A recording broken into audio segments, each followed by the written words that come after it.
जी। अस्सलाम वालेकुम। जी मैं सैयद अली हुसैन और आप देख रहे हैं मेरा digital channel Syed Ali Hussain Bukhari official. अच्छा, आज हम 2-3 पहलू जिनके ऊपर बात करेंगे। आज 2-3 जो बहुत इम्पोर्टेंट डेवलपमेंट्स हुई हैं। कल खान साहब की बेल हुई और ये जो तोशा खाना का जो मुकदमा उसमें बेल हुई और उसके बाद हमारे जो उस पर कल कोर्ट ऑर्डर चूँकि महफूज किया गया था वो कुछ लेट था, उसके बाद वो चल के जो है वो आज जमा हुए। लेकिन आज की जो इम्पोर्टेंट डेवलपमेंट है वो ये है कि खान साहब के जो साइफ़र केस में गिरफ़्तारी हुई थी उसमें सबसे पहले तो आज कोर्ट ने जेल के अंदर ही जो है वो अदालत लग गई जी। अबुल हसनात साहब वहीं पे जेल में आ गए, वहाँ पे पूरी जो है एक प्रोसीडिंग हुई और उस प्रोसीडिंग में बहुत से वकला ने, जो पीटीआई के वकला ने, उन्होंने अपने कंसर्न्स शो किए। एक तो उन्होंने एप्लीकेशन दी जिसमें कहा कि जो जेल ट्रायल है उसको चैलेंज किया। दूसरा, उन्होंने इस केस की ओपन समाअत के लिए एक दरख्वास्त दी। ये 2 चीज़ें हैं। उसके अलावा उस पर साइफ़र केस पे काफ़ी डिस्कशंस हुई। खान साहब का पैगाम जो है वो खान साहब के वकला ने अवाम को बताया, वो आपसे शेयर कर लेते हैं।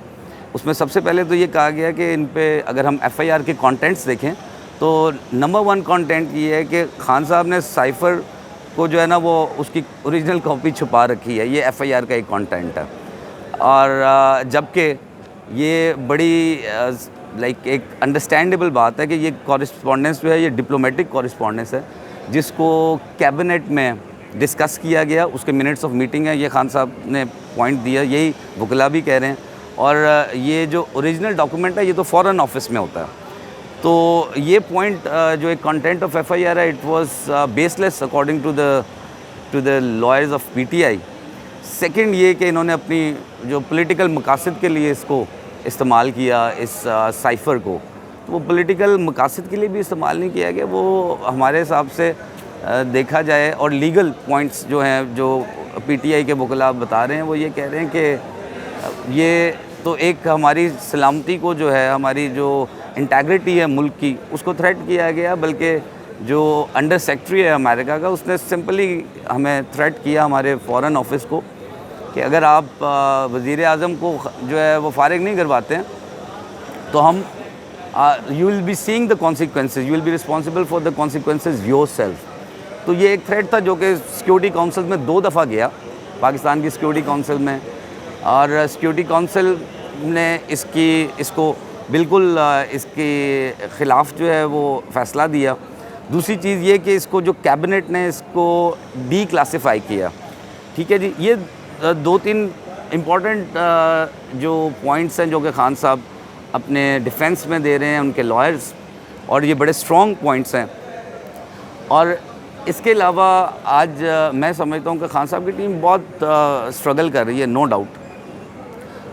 एक बहुत इम्पॉर्टेंट चीज़ बीइंग लॉयर और being the student of law, चूँकि हम बहुत रिसर्च करते हैं, साइफ़र केस है, तोशा खाना है, या कोई भी और भी केस है, तो उसमें लीगल पॉइंट एक हमारी एक बहुत से वकला, बहुत से कानूनदान जिनके साथ मैं बैठ के कुछ रिसर्च की, तो उसमें हमारी एक कंसेंसस ये बनी है कि खान साहब की टीम का जो है वो कुछ नाअहली भी है। अगर वो नाअहली जो है अवॉइड की जाती तो हो सकता है आज खान साहब आज या मैक्सिमम कल तक घर होते। और चूँकि ये इम्पॉर्टेंट चीज़ है हमारे मुल्क में कि एक इम्पॉर्टेंट ख़बर है, खान साहब गिरफ़्तार हैं। हर बंदा, हमारे 25 करोड़ में से मेरा ख्याल है 22-23 करोड़ लोग जो हैं वो रोज़ लम्हा ब लम्हा ये जानना चाह रहे हैं कि अब खान साहब के साथ क्या हुआ, अब तोशा खाना का क्या हुआ, अब साइफ़र केस का क्या हुआ, कौन सी ज़मानतें खारिज हुई। तो उस हिसाब से पॉलिटिकल तो ये एक इशू है ही, लेकिन लीगल टीम को हमारे हिसाब से कुछ एक्स्ट्रा माइल्स जाना चाहिए था, जो कि वो नहीं गए। जैसे कि एक कानून है कि जब कोई गिरफ़्तारी डलती है, और हम सब जानते हैं कि साइफ़र केस में खान साहब की गिरफ़्तारी कोई 5-6 दिन पहले की डल चुकी है। जब गिरफ़्तारी डलती है तो उसके बाद कानून या आइन ये कहता है कि मुलज़िम को विदिन 24 आवर्स उसको कंसर्न कोर्ट में उसको पेश करना चाहिए। और चूँकि इन लोगों ने 24 घंटों के दरमियान और इस अरसे में किसी भी कंसर्न कोर्ट पे खान साहब को पेश नहीं किया, तो उसका एक इफ़ेक्ट ये बनता है कि जो खान साहब की गिरफ़्तारी है वो इल्लीगल और अनलॉफुल हो जाती है। जब अनलॉफुल या इल्लीगल हो जाती है गिरफ़्तारी, तो फिर आज के दिन में चूँकि इन्होंने ज़मानत रख दी है, ज़मानत रखने के बजाय इनको हेबियस पिटिशन भी फ़ाइल कर देनी चाहिए थी, या उस गिरफ़्तारी को चैलेंज कर देना चाहिए था हाई कोर्ट में।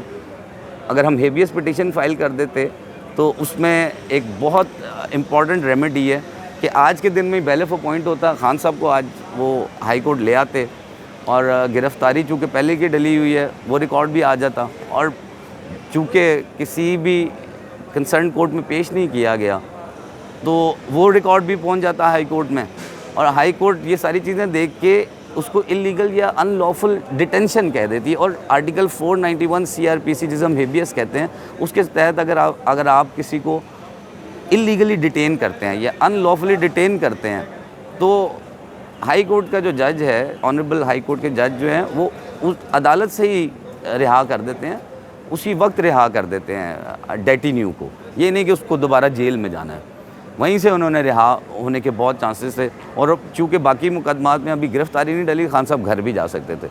और जो खान साहब घर हों तो, या अगर गिरफ़्तार ना हों, तो वो बहुत से केसेस में प्री अरेस्ट बेल में चूँकि वो उनको मिली हुई हैं, वो तमाम केसेस में पेश हो रहे थे, और पेश होने की वजह से उनकी जो गिरफ़्तारियाँ हैं वो नहीं डल रही थी या ज़मानतें मनसूख नहीं हो रही थी। अब हम जानते हैं कि तकरीबन 7 से 10 केसेस में जो मेरे इल्म में हैं, उनमें खान साहब की गिरफ़्तारी जो है वो जो ज़मानत है वो कैंसिल हो चुकी है। तो वो क्यों कैंसिल हुई है? अदम पैरवी या अदम हाज़िरी की वजह से कैंसिल हुई है। अब यहाँ भी एक नाअहली है, मैं कहूँगा वकला, ऑल्दो खान साहब के जो वकला हैं बहुत सीनियर हैं और बहुत एफ़र्ट्स भी कर रहे हैं। कभी एक अदालत में जाते हैं, दूसरी अदालत में जाते हैं, तो बेचारे लिफ्टों में फंस रहे हैं, भाग दौड़ बहुत लगी हुई है। लेकिन कुछ एक्स्ट्रा माइल्स, मैं कहूँगा, मैं तनकीद नहीं करूँगा, उनकी डेफिनेटली बहुत सी एफ़र्ट्स हैं, लेकिन एक्स्ट्रा माइल्स जाना चाहिए इतने बड़े लीडर के लिए। देखें, अब आप अगर उस जगह पर एक दरख्वास्त दे देते जहाँ पे ज़मानतें खारिज हुई हैं कि ये आ नहीं सकते, ये चूँकि ऑलरेडी जेल में ये नहीं आ सकते, तो उस दरख्वास्त पे कोई ना कोई फ़ैसला दे देना था। हो सकता है कि उस दरख्वास्त पे जो है ज़मानतें खारिज ना होती। ठीक है जी। इसके अलावा हम अपने नेक्स्ट जो सेगमेंट है उसमें साइफ़र केस में जो एक हल है क्वाशमेंट का, उसके ऊपर बात करेंगे। वो मैं आपको जो एक हमारा नेक्स्ट व्लॉग है उसमें हम डिटेल में डिस्कस करेंगे। Thank you.